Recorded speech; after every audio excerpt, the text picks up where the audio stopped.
안녕하십니까. 네, 9월 20일 성 김대건 안드레아 사제와 성 정화상 바오로와 동료 순교자들 대축일입니다. 오늘 주일 묵상 나누기는 루카복음 9장 23절에서 26절의 말씀입니다. 그때 예수님께서 모든 사람에게 말씀하셨다. 누구든지 내 뒤를 따라오려면 자신을 버리고 날마다 제 십자가를 지고 나를 따라야 한다. 정녕 자기 목숨을 구하려는 사람은 목숨을 잃을 것이고 나 때문에 자기 목숨을 잃는 그 사람은 목숨을 구할 것이다. 사람이 온 세상을 얻고도 자기 자신을 잃거나 해치게 되면 무슨 소용이 있느냐.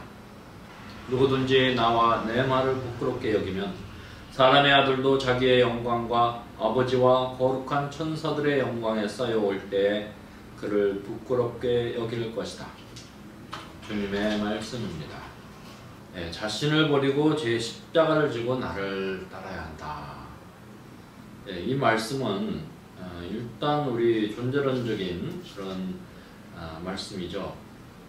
먼저 제 십자가를 져야 된다라고 했을 때 우리 인간 존재는 제가 누차 말씀을 드리지만 불완전한 존재이기 때문에 그 불완전성 그 자체가 바로 십자가다 이렇게 이야기할 수 있습니다. 그러니까 누구든지 이 존재론적으로 십자가가 있는 거예요.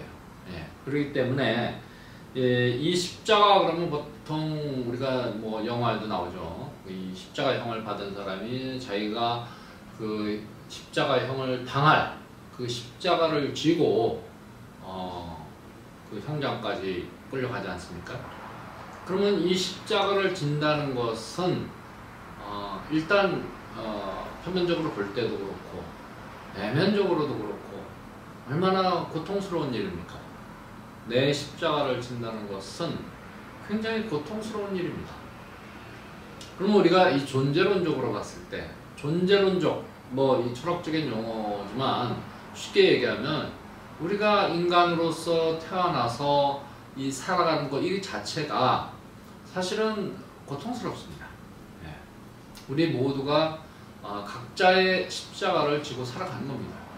이것은 뭐 잘 살고 못 살고 지위가 높고 낮고 나이가 많고 적고 이쁘고 못생기고 뭐 인종에 다르고 말하는 게 다르고 이게 아무 상관이 없어요. 그냥 인간 존재라면 힘든 인생을 살게 돼 있다라는 거예요.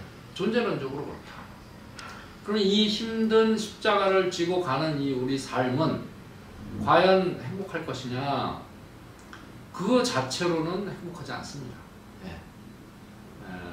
고통스럽기만 하죠. 이게 우리 삶이다. 그러면 누군가 이렇게 얘기를 할 거예요. 아니 너무 비관적으로 얘기하는 거 아니냐? 저는 비관주의자가 아닙니다. 네. 비관주의자라고 했을 때는 무언가 희망이 없고 앞으로 일어날 어떤 일에 대해서 굉장히 부정적으로 생각하는 사람들을 비관주의자라고 합니다. 저는 그렇지 않아요. 저는 그냥 인간 존재가 그렇다라는 존재론에 대해서 이야기할 뿐입니다. 바로 십자가를 지고 가는 삶을 살아갈 수밖에 없는 존재다라는 것이고, 그러면 그 십자가를 지고 가는 이 삶은 기본적으로는 행복하지 않다라는 거예요.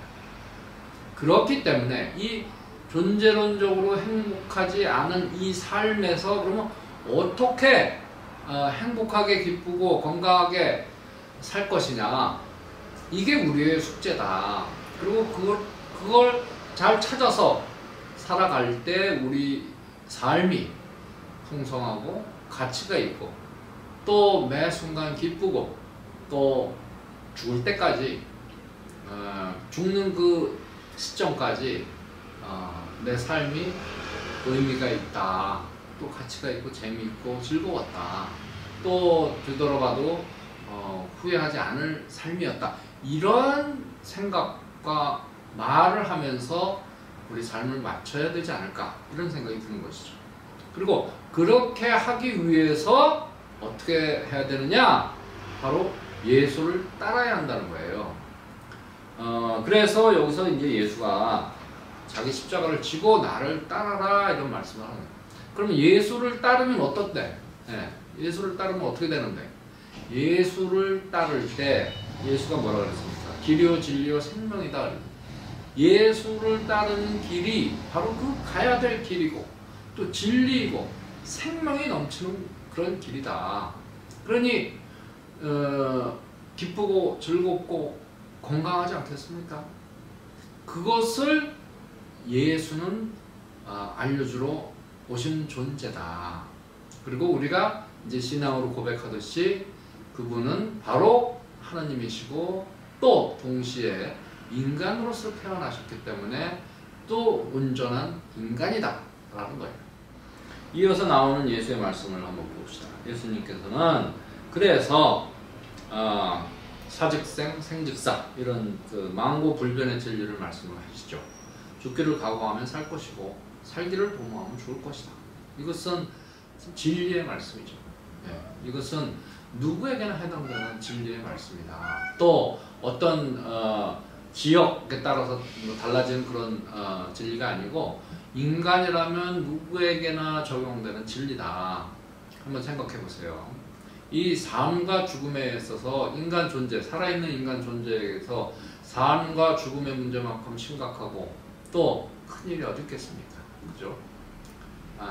이 사람이 죽는다라고 했을 때는 이 보통 일이 아니에요. 인생에 한 번밖에 겪을 수 없는 일이고 또 이 숨쉬고 살아있는 존재는 나름대로 이 오감의 세계에서 먹고 즐기고 재밌게 놀지만 죽은 사람은 아무것도 없잖아요. 없어지는 이 세상에서 사라지는 겁니다.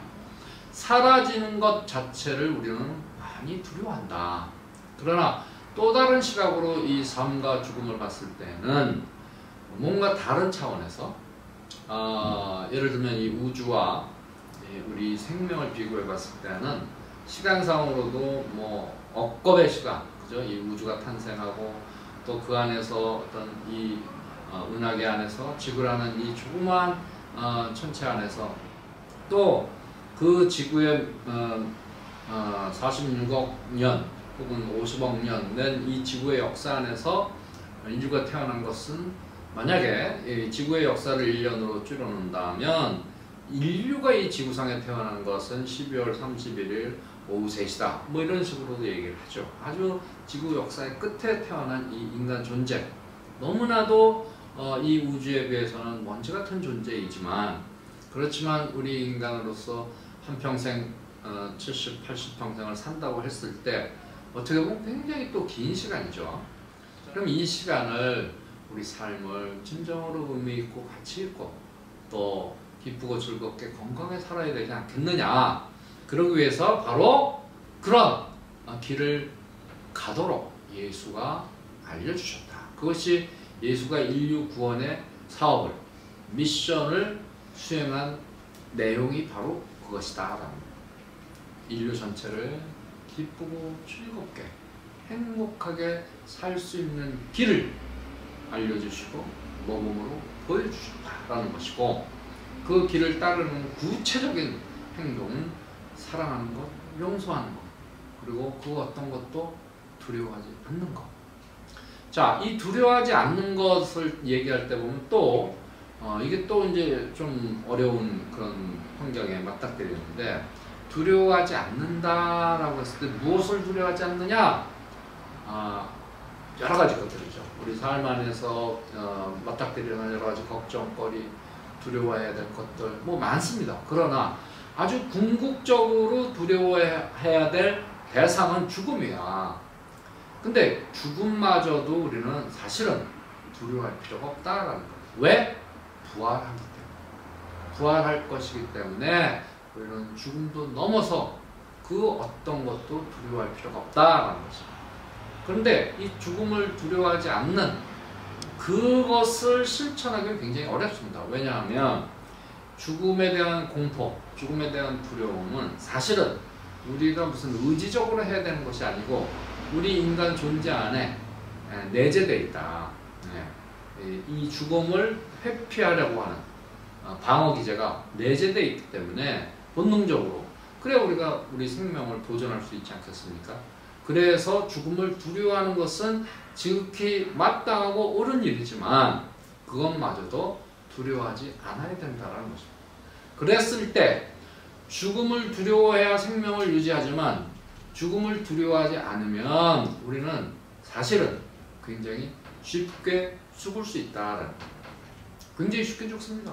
근데 우리가 지금 밖에 나가서 길거리에서 교통신호 무시하고 나 죽음도 두렵지 않아 하고 그냥 막 걷는다. 바로 죽습니다. 예, 바로 죽어요. 예, 굉장히 쉽게 죽습니다. 그러나 우리는 그렇게 우리 삶을, 생명을, 이 살아있는 동안의 이 시간을 아주 가치없이 죽을 것이냐? 그건 아니기 때문에 가능한 한 죽음의 기회를 피해야 되는 건 맞습니다. 우리가 생명을 보존해야죠. 하나님께서 우리에게 허락하신 그 생명이 다하는 그 날까지는 우리가 생명을 잘 보존하고 지켜나가야 되는 건 맞습니다. 그러나 그럼에도 불구하고 어떤 경우에는 이 죽음에 대한 공포 때문에 진정한 사랑, 진정한 용서도 할 수 없다는 거죠. 예를 들면 누가 사랑하는 사람이 있는데 누군가 나를 위협해서 죽음의 공포 때문에 그 사랑하는 사람들을 위해서 아무것도 못한다. 이거 무슨 삶의 가치가 있겠습니까? 그런 경우는 죽음을 무릅쓰고라도 그 길을 가야 된다. 죽더라도. 그것은 거기에는 굉장히 많은 가치들이 있죠. 예를 들면 오늘 이 김대만 안드레와 정화상 바오로, 그 다음에 동료 순교자들이 그렇다.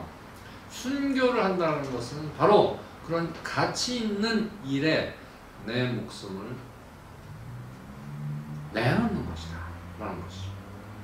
그게 순교자입니다.